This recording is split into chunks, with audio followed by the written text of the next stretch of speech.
네, 우리 저를 바라보시면서 이렇게 한번 인사 나누셨으면 좋겠습니다. 기쁘고 복된 부활의 아침입니다. 인사 나눌까요? 기쁘고 복된 부활의 아침입니다. 아멘. 우리 한 번 더 인사 나눕시다. 부활하신 예수님을 찬양합니다. 인사 나눕니다. 부활하신 예수님을 찬양합니다. 아멘. 오늘은 교회 절기에 따라서 부활주일로 그렇게 지키고 있고요. 우리가 일반적으로 이 부활절이라는 것은 우리 교회의 절기이기도 하면서 성탄절과 더불어 전 세계 모든 사람들에게 널리 알려져 있는 그런 절기이기도 하는 것이죠. 우리가 잘 알다시피 부활의 기본적인 개념은 무엇입니까? 바로 예수 그리스도께서 모든 인류의 죄를 다 짊어지시고 십자가에 못 박히신 이후에 무덤에 장사일이 3일 만에 다시 살아나신 사건, 그 사건이 바로 이 부활 사건이라는 것이죠. 아마도 이 부활의 기본적인 개념에 있어서는 이 땅에 존재하는 대부분의 사람들이 전부는 모를지라도 아마 부분적으로라도 알고 있을 것입니다. 그러나 그 부활의 기본적인 개념을 아는 것과 그리고 이 부활에 동참함으로써 그 부활을 온전히 누리는 것은요, 전혀 차원이 다른 그런 문제이죠. 그래서 아는 것에 머무르는 것이 아니라 이 부활을 온전히 누릴 수가 있어야 된다는 것입니다. 이 땅에 속한 많은 사람들은요, 이 부활에 대해서 어떻게 생각하면요, 1차원적으로 생각하는 그런 경향이 지배적으로 보입니다. 단순히 이 사람들은 이 부활이라는 것이 죽음에서 살아났다라는 그런 의미이기 때문에 기쁨을 상징한다라는 그런 차원에 머물러 있는 경우가 대부분이라는 것입니다. 오늘 저와 여러분 가운데에서도 아마 이 부활에 대해서 단순히 기쁨이라는 그 차원에 머물러 계신 분들도 분명히 있을 것입니다. 여러분, 그런데 사실 이 부활의 기쁨이라는 것은요, 고난 없이는 절대로 성립되지가 않습니다.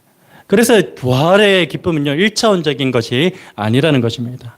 이 부활의 기쁨은 절대로 고난 없이는 성립되지가 않는데 누구를 통해서 알 수 있습니까? 예수 그리스도를 통해서 명확하게 알 수 있는 그런 부분이기도 합니다. 여러분, 예수 그리스도의 부활을 통한 그 기쁨을 한번 보십시오. 오늘도 부활주일하면은 어느 누가 슬픔에 잠겨 있겠습니까? 죽은 자가 다시 살아나게 되고 그 예수 그리스도를 통해서 우리 모두가 새 생명을 얻게 된 그날인데 어느 누가 슬퍼할 수가 있겠습니까? 그러나 그 예수 그리스도의 부활을 통한 그 기쁨을 보면요, 단순히 부활이 이루어진 것이 아니라는 사실을 우리는 너무나 잘 알고 있죠. 여러분, 십자가에서 죽으심과 그리고 이 무덤의 장사되심이라는 그 고난이 있었기 때문에 이 부활의 기쁨이 성립되었음을 우리는 너무나 잘 알고 있습니다. 여러분, 오늘 저와 여러분과 같은 이 그리스도인의 삶 가운데서 혹시 이 부활에 대한 그 기쁨이 정체되어져 있는 분 계십니까? 혹은 이 영적 기쁨이라는 그 바이탈 사인에 전혀 움직임이 없는 그런 분들 있습니까? 그 이유가 무엇일까요? 그 이유는 단 한 가지밖에 없습니다. 바로 오늘 저와 여러분의 삶에서 고난이라는 것은 생략된 채 부활의 기쁨을 맛보려고 하기 때문입니다. 우리가 부활주일을 맞이하면서 지난 한 주간을 어떤 주간으로 보냈습니까? 고난 주간으로 그렇게 보냈던 것이죠.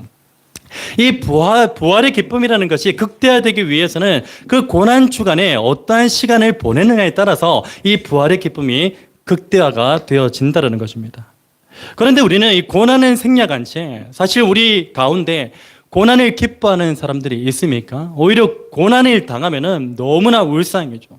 너무나 근심과 걱정이 가득해버리죠. 그러나 이 고난 없이는요, 절대로 부활의 기쁨을 맛볼 수가 없습니다. 우리가 이 부활주일을 맞이하고 있지만 이 시간 가운데서도 우리에게 기쁨이 전혀 솟아나지 않는 그런 이유는요, 우리 가운데 고난이 없기 때문에, 고난의 그 여정과 그 시간이 없었기 때문입니다. 여러분, 성경은 우리에게 분명히 증거합니다. 이 부활의 기쁨이라는 것은요, 예수 그리스도의 고난에 참여함을 통하여 극대화된다라고 우리에게 분명히 증거하고 있습니다. 베드로전서 4장 13절 말씀인데요, 우리 같이 한번 읽어보겠습니다. 베드로전서 4장 13절 말씀 시작. 오히려 너희가 그리스도의 고난에 참여하는 것으로 즐거워하라.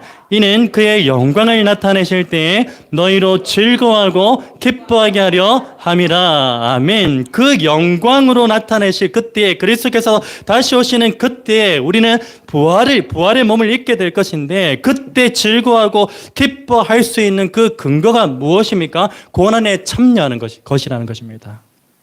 고난에 참여할 때에 그 부활의 기쁨이 극대화됨을 우리에게 말씀해 주고 있는 것이죠.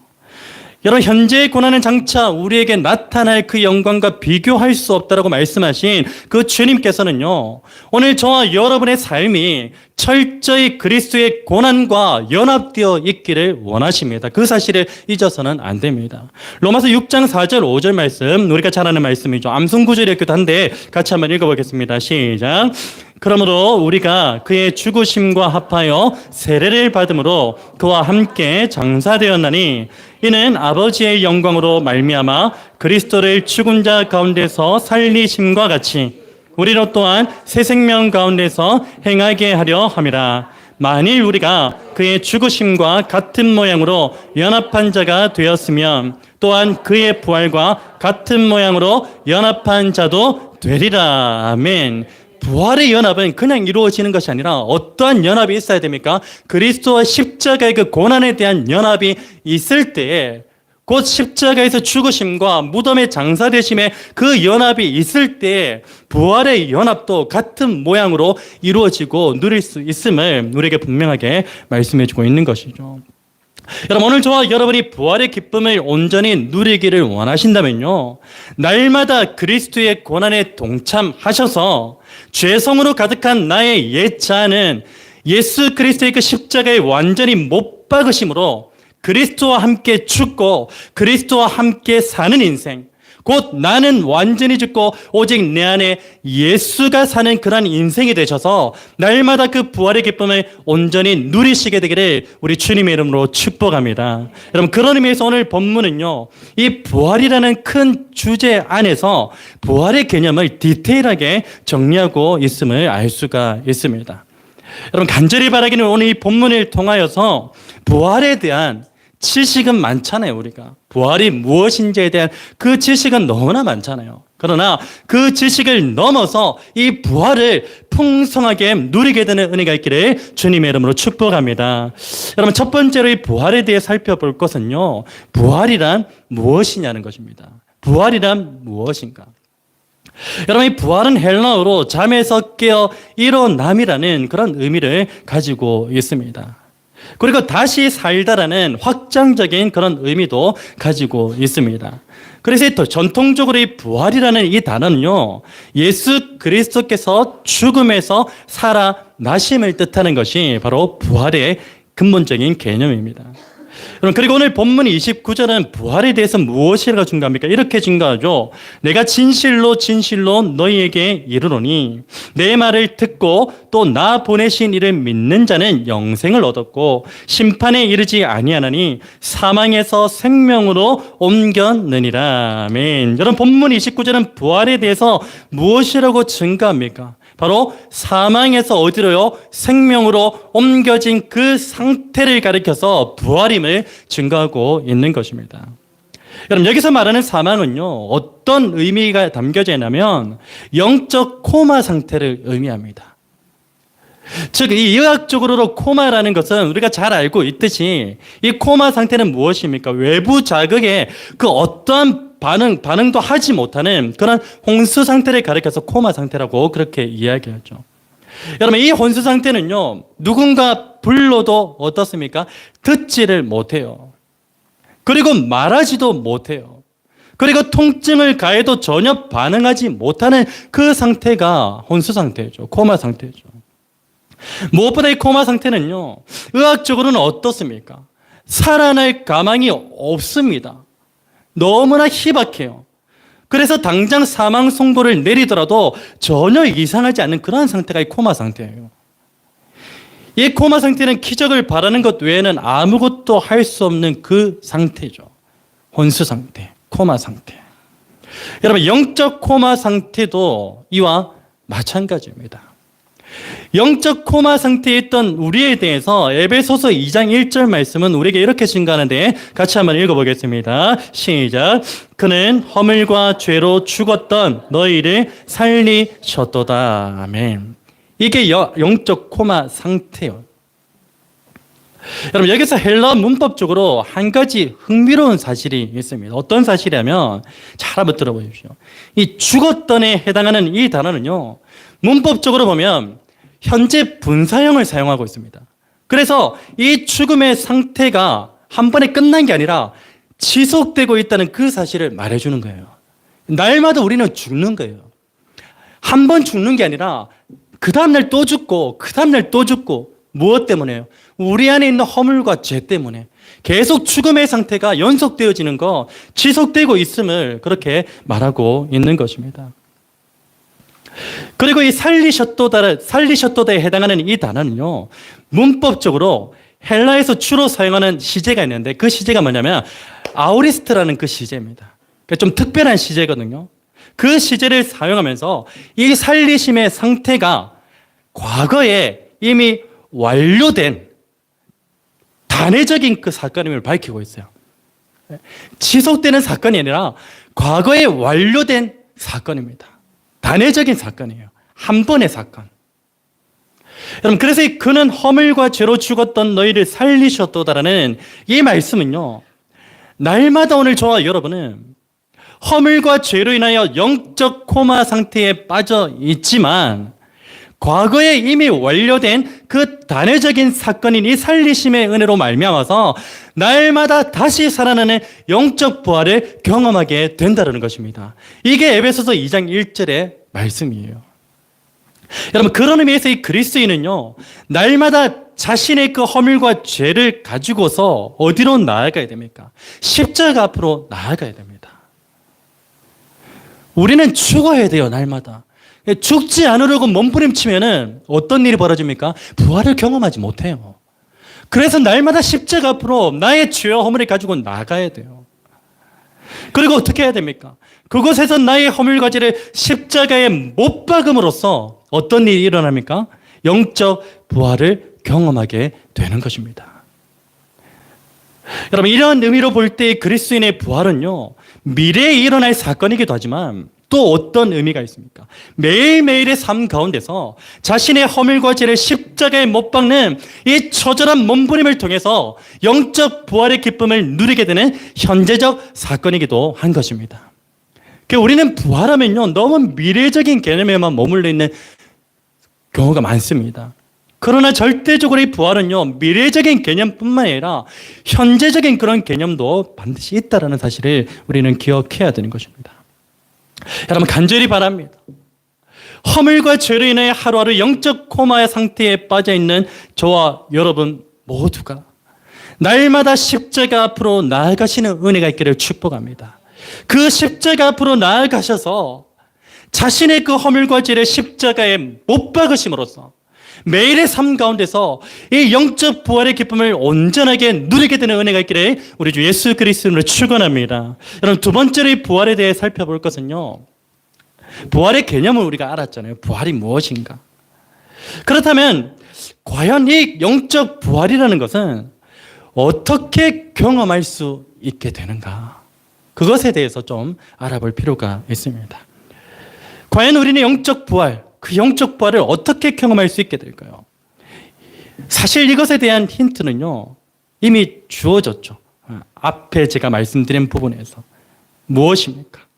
이 영적 부활이라는 것은 자신의 허물과 죄를 십자가에 못 박는 것을 통해서 경험하게 되는 것. 이미 답은 나와 있어요. 여러분, 그런데 이 힌트에서 한 단계만 더 올라가면요, 영적 부활을 어떻게 경험하게 되는지에 대한 정확한 답을 얻을 수 있습니다. 여러분, 오늘 저와 여러분의 그 허물과 죄를 깨닫게 하는 유일한 잣대가 있습니다. 허물과 죄를 깨닫게 하는. 다른 사람이 말해줘도요, 절대 모릅니다, 여러분. 다른 사람이 말해주면요, 당신 그거 죄입니다, 허물입니다.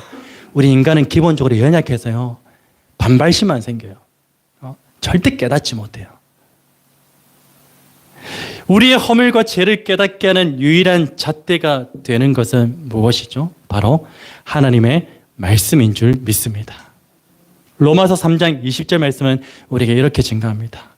율법으로는 죄를 어떻게 한다고요? 깨달음이니라. 하나님의 말씀이 죄를 깨닫게 하는 유일한 잣대입니다. 여러분, 그리고 우리를 허물과 죄에서 구원하실 분이 오직 예수 그리스도이심을 알게 하는 유일한 도구 역시 무엇입니까? 하나님의 말씀입니다.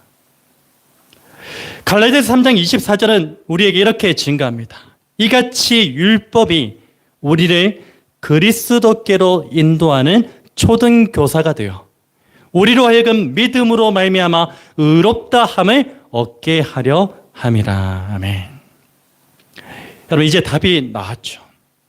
오늘 저와 여러분으로 하여금 영적 부활을 경험하게 하는 유일한 도구는 무엇이라고요? 하나님의 말씀입니다. 본문 24절 25절을 보십시오. 내가 진실로 진실로 너희에게 이르노니 내 말을 어떻게 하고요? 듣고. 중략하겠습니다. 그 다음 25절. 진실로 진실로 너희에게 이르노니 죽은 자들이 하나님의 아들의 음성을 들을 때가 오나니 곧 이때라. 같이 읽겠습니다. 듣는 자는 살아나리라. 아멘. 어떻게 영적 부활을 경험하게 된다고? 뭘 들을 때? 하나님의 말씀을 들을 때. 듣는 자는 살아나리라. 여러분, 오늘 본문은 우리에게 분명하게 증거합니다. 하나님의 말씀을 들을 때 죽은 자들이 살아난다라고 우리에게 분명하게 증거하고 있습니다. 다시 말해 영적 코마 상태에 빠져있는 자들이 하나님의 말씀을 들을 때 무엇을 경험하게 된다고요? 영적 부활을 경험하게 된다는 것입니다. 여러분, 우리가 매일의 삶 가운데서 이 영적 부활의 기쁨을 온전히 누리지 못하는 이유는 명확해졌어요. 무엇 때문입니까? 우리가 하나님의 말씀 앞으로 나아가지 않기 때문입니다. 하나님의 말씀 앞에 나아가서 그 말씀을 듣지 않기 때문에 우리의 죄가 보여지지 않는 거예요. 우리의 허물이 도무지 보여지지 않는 거예요. 그러니까 어떻게 십자가 앞에 나아가겠습니까? 죄가 보여야, 허물이 말씀을 통하여 발각되어져야, 까발려져야 그 십자가 앞에 나아가서 나의 모든 허물과 죄를 십자가에 못 박고 그 위에 그리스도와 함께 영적 부활을 경험하게 되는데, 그 시초인 하나님의 말씀을 듣지 않는데, 말씀의 자리 앞으로 나아가지 않는데 어떻게 영적 부활의 그 기쁨을 온전하게 누릴 수 있냐는 것입니다. 여러분, 잘 들어보십시오. 오늘 저와 여러분이요, 하나님의 말씀 앞으로 나아가면요, 그 말씀이 우리 안에 있는 온갖 허물과 죄를 보게 합니다. 반드시 100%예요. 까발려요. 그리고는 어떻습니까? 우리는 그 말씀을 통해서 발견하게 된 그 허물과 죄를 십자가 앞으로 가지고 나아갑니다.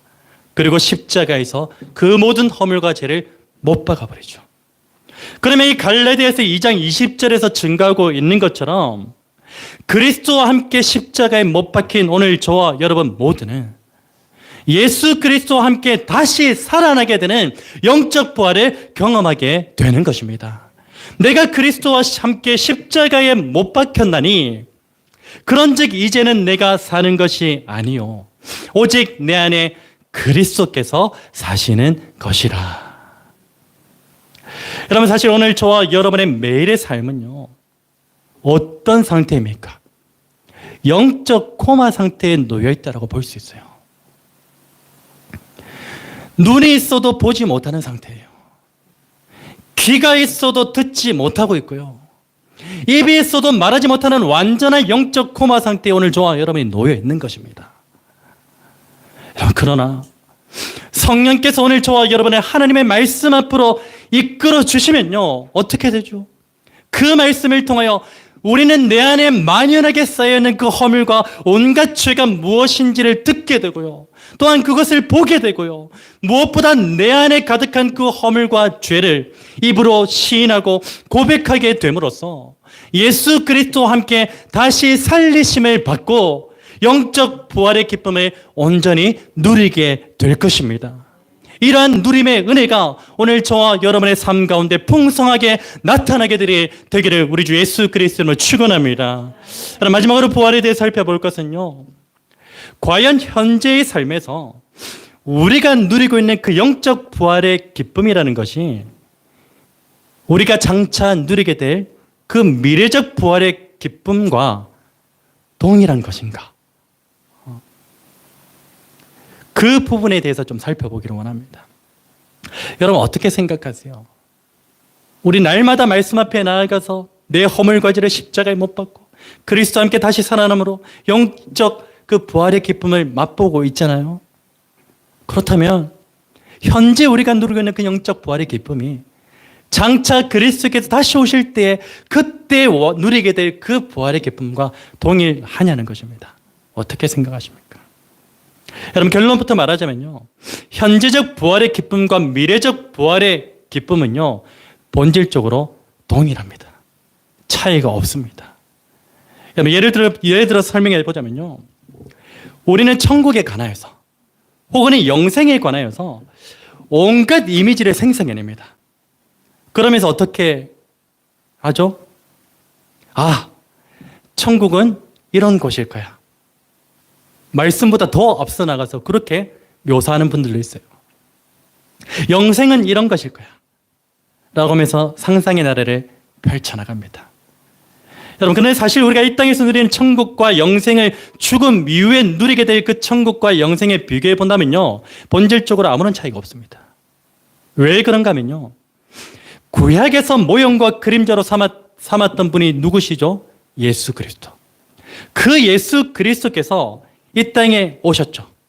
이 땅에 오심으로 말미암아서 이미 이 땅 가운데 무엇이 이루어졌습니까? 하나님의 나라와 영생이 실제가 되었기 때문인 줄로 믿습니다.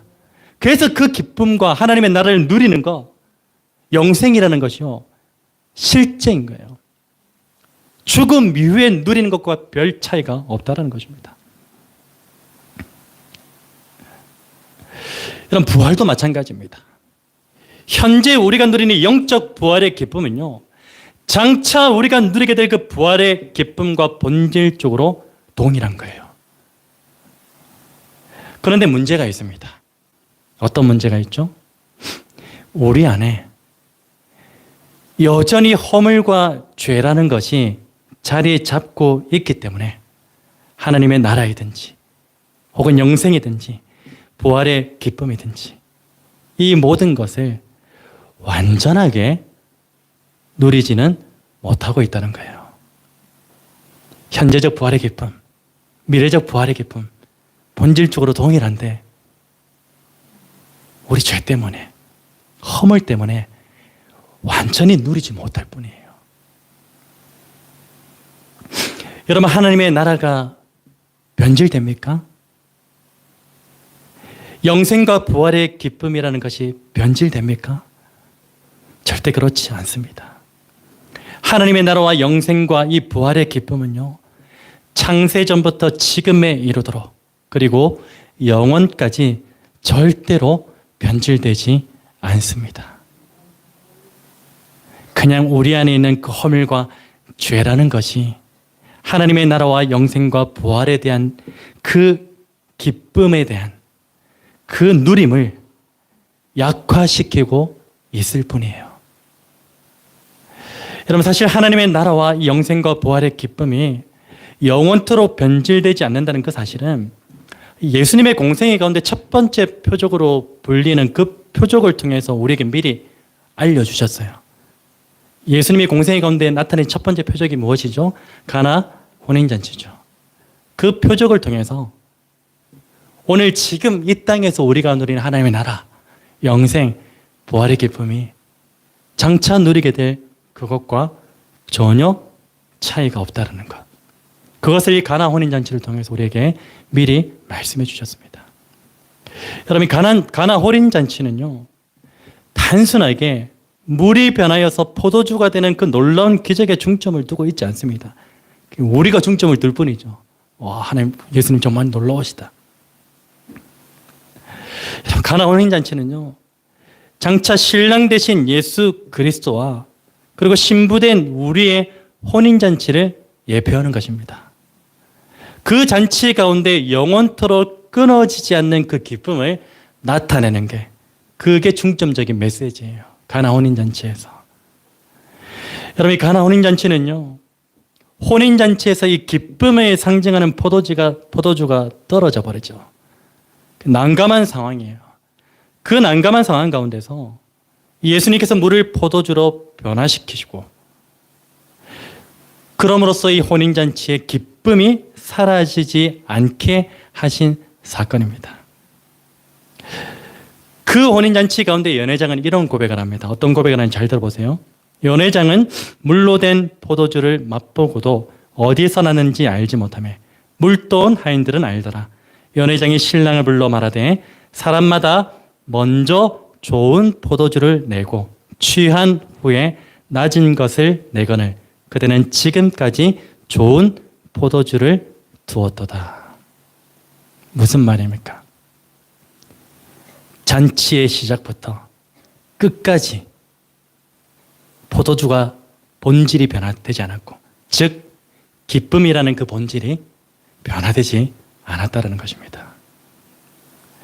여러분, 이 가나 혼인잔치는요, 신부된 우리의 거처를 마련하기 위해서 잠시 아버지의 집으로 가신 예수 그리스도께서 재림하시는 그때에 신부된 우리와의 그 혼인잔치를 예표하는 사건이에요. 그런 의미로 이 가나 혼인잔치에서 포도주가 끊어지지 않았다는 것은요, 이 혼인잔치의 기쁨이 지속되었다는 것을 말하고 있고요. 이러한 사실은 우리에게 무엇을 말해줍니까? 현재 우리가 예수 그리스도와의 정혼 관계 속에서 이미 누리고 있는 그 기쁨이 장차 그리스도께서 다시 오심으로써 이루어질 혼인잔치 때까지 변질되지 않고 지속적으로 이어진다는 것을 우리에게 말해주고 있는 것입니다.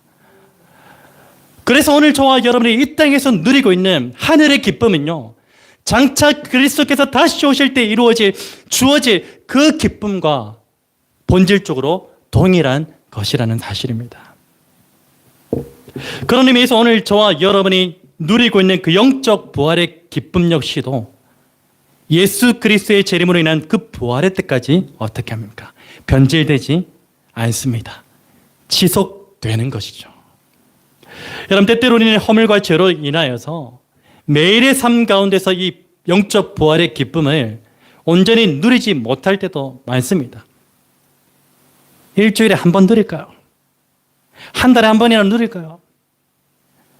연약함 때문에 온전히 누리지 못해요. 여러분, 그렇다고 해서 이 영적 부활의 기쁨을 누리는 것을 완전히 포기한 채로 살아가지는 마시기 바랍니다. 포기하지 마세요. 끝까지 그 영적 부활의 기쁨을 누리고자 힘쓰셔야 돼요. 여러분, 간절히 바랍니다. 오늘 저와 여러분 모두가 새로운 부활의 아침을 맞이하는 오늘 이 시간부터라도 창세전부터 영원까지 절대로 변질되지 않는 그 하나님의 나라와 영생과 부활의 기쁨을 온전히 누리기 위해 힘쓰시는 저와 여러분 될 수 있었으면 좋겠습니다. 다른 것에 더 많이 좀 재물을 취하려고 건강을 위해서 그것에 힘쓰기보다는요, 그것보다 우리가 본질적으로 더 힘써야 될 게 있어요. 하나님 나라, 영생, 그 영적 부활의 기쁨을 매일의 삶 가운데서 누리기 위해서 힘써야죠. 날마다 말씀 앞으로 나아가셔야죠. 내 죄와 허물이 그 말씀 앞에서 까발려쳐야죠. 십자가에 못 박아야죠. 그리고 그리스도와 함께 영적 부활의 기쁨을 누리셔야죠. 그것에 힘쓰시는 저와 여러분 되었으면 좋겠습니다. 여러분, 특별히 오늘 저와 여러분이 매일의 삶 가운데서 누리는 그 영적 부활의 기쁨이요, 우리 안에 있는 모든 사망, 슬픔, 근심, 걱정, 두려움, 그 모든 것들을 삼켜버리게 되기를 우리 주 예수 그리스도로 축복합니다. 그 기쁨이, 예전에 우리 김종훈 선교사님 목회하실 때 하늘의 기쁨이 우리의 모든 고통과 죽음과 사망과 슬픔을 삼켜버리는, 그게 그리스도인의 삶이 아니겠습니까?